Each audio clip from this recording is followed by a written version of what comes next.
क्या आप विश्वास करते हैं कि प्रेम मौत से भी शक्तिशाली होता है? नमस्कार दोस्तों, स्वागत है रियल हॉन्टिंग इंडिया में। आज की कहानी उस किले की है जहां 300 साल से एक आत्मा अपनी प्रेमिका का इंतजार कर रही है। अंधेरगढ़ के श्रापित पिशाच और सदियों पुराने प्रेम की कहानी जो मौत से भी आगे जाती है। कहते हैं जो इस किले में गया वो कभी नहीं लौटा। रात का आसमान तारों से भरा था, लेकिन उनमें से कोई भी उस वीरान घाटी की काली सन्नाटी को चीर नहीं पा रहा था। दूर कहीं भेड़िए की लंबी कांपती आवाज हवा में तैर गई, जैसे वो भी उस रात कुछ भयावह आने का संकेत दे रहे हों। वो जगह अंधेरगढ़ कहलाती थी।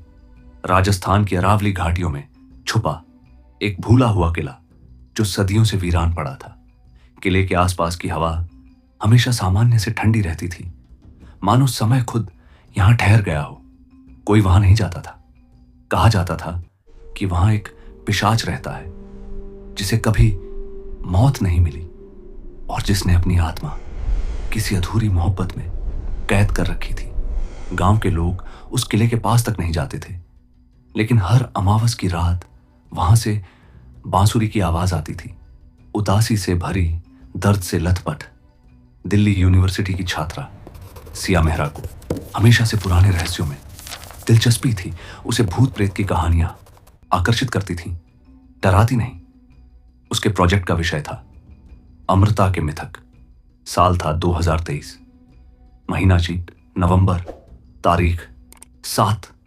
जब उसे पहली बार अंधेरगढ़ के बारे में पता चला और जब उसे इस किले के बारे में पता चला तो उसने ठान लिया कि वो वहां जाएगी। गांव के लोग उसे रोकते रहे। वो बूढ़ा पुजारी बोला, वहां एक श्राप है, वहां जाने वाला कोई लौट कर नहीं आता। श्राप नहीं, रहस्य है बाबा, और रहस्य हमेशा जवाब चाहते हैं।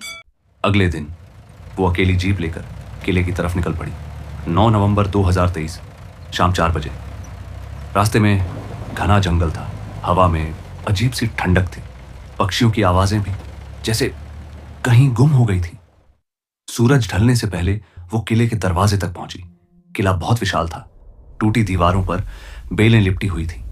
दरवाजे के पास 2 पत्थर के शेर थे जिनकी आंखें ऐसे लग रही थीं जैसे किसी को घूर रही हो। उसने अंदर कदम रखा। जैसे ही वो अंदर गई, हवा का एक तेज झोंका आया और दरवाजा अपने आप धड़ाम बंद हो गया। उस समय वातावरण में एकदम सन्नाटा छा गया था। उसने टॉर्च जलाई और देखा दीवारों पर पुरानी तलवारें, चित्र और एक टूटी हुई सिंहासन कुर्सी। सब धूल में डूबा हुआ था। तभी उसे कुछ सुनाई दिया, धीमी सी धुन बांसुरी की। वो आवाज ऊपर की मंजिल से आ रही थी। सिया धीरे धीरे सीढ़ियां चढ़ी। सीढ़ियां चढ़ते हुए उसे लगा जैसे कोई उसके पीछे धीमे कदमों से चल रहा हो, लेकिन वहां कोई नहीं था। रात के ठीक 11:47 सिया ने वो कक्ष देखा। वहां एक बड़ा कक्ष था और उस कक्ष के बीचों बीच एक आदमी खड़ा था। लंबा, गहरे काले बाल, गोरा चेहरा और आंखें लाल, चमकती हुई आंखें। वीरेंद्र जैसे जैसे पास आया, हवा में एक अजीब खुशबू आने लगी, जली हुई लकड़ी और गुलाब की सूखी पंखुड़ियों की। उसकी आंखों में सिर्फ चमक नहीं थी, सदियों का दर्द भी था। सिया की आवाज कांप गई। कौन हो तुम? मैं यही सवाल 300 साल से खुद से पूछ रहा हूं। तुम वीरेंद्र कभी इस राज्य का योद्धा था, अब एक श्रापित आत्मा हूं। तो वो पिशाच की कहानी सच है? कहानी नहीं, सजा है। कभी इस किले में एक राजकुमारी रहती थी, मालिनी। वो मेरी प्राण थी, लेकिन हमारा प्रेम उस समय के नियमों को तोड़ता था। उसने जैसे ही मालिनी का नाम लिया, कमरे की हवा बर्फ जैसी ठंडी हो गई। उन्होंने मुझे मौत दी, लेकिन मरने से पहले मैंने कसम खाई, जब तक मेरी आत्मा उसे पा नहीं लेती, मैं इस धरती से नहीं जाऊंगा। यह घटना करीब 1702 ईस्वी में हुई थी। तब से मैं हर जन्म में उसकी प्रतीक्षा कर रहा हूं। सिया की धड़कन तेज हो गई। उसने कहा, अगर ये सच है तो तुम अब तक यहीं क्यों हो? क्योंकि वो अब तक लौटी नहीं। जब तक मालिनी की आत्मा मेरे सामने नहीं आती, मैं मुक्त नहीं हो सकता। सिया ने उसकी आंखों में देखा। अचानक उसके भीतर कुछ जलने लगा। यादें, महल की, युद्ध की, एक राजकुमारी की जो वीरेंद्र की बाहों में रो रही थी। उसके होंठों से निकला, मालिनी। वीरेंद्र वहीं जम गया। दीवारों पर लगे पुराने चित्रों के चेहरे मानो एक पल के लिए हिलने लगे हों। तो तुम वही हो। सिया पीछे हटने लगी। नहीं, ये सब झूठ है। मैं जा रही हूं। लेकिन उसके पैर जम गए। कोई अनदेखी शक्ति उसे वापस खींच रही थी। तभी उसके भीतर से एक आवाज आई, मालिनी की आवाज। वीरेंद्र। उसने हाथ बढ़ाया। सिया ने उसका हाथ छुआ। एक तेज झटका लगा। दीवारें कांप उठीं। हवा घूमने लगी। नीली बिजली की चमक ने एक पल के लिए पूरा किला दिन जैसा उजाला कर दिया। सिया बोली, अब कभी अलग नहीं होंगे। ठीक 10 नवंबर 2023 की रात 12 बजे, अमावस की रात, आकाश से नीली चमक नीचे गिरी। सब कुछ प्रकाश में डूब गया। अगली सुबह गांव के लोग पहुंचे।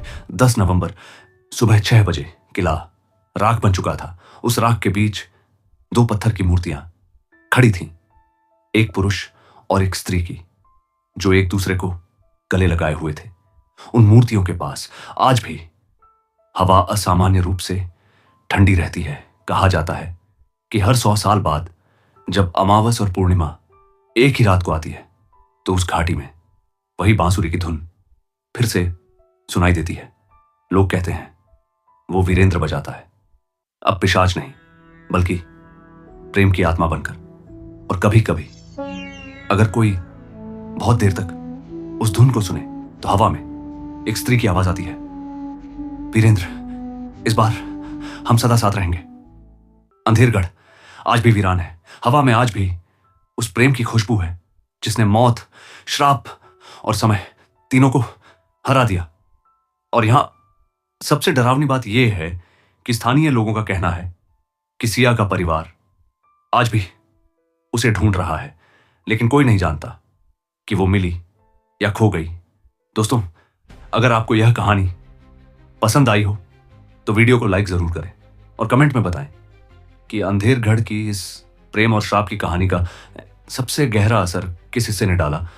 ऐसी ही और डरावनी व सच्ची कहानियां सुनने के लिए हमारे चैनल रियल हॉन्टिंग इंडिया को सब्सक्राइब कर लें, क्योंकि अगली कहानी शायद आपके शहर या शायद आपके घर से जुड़ी हो सकती है।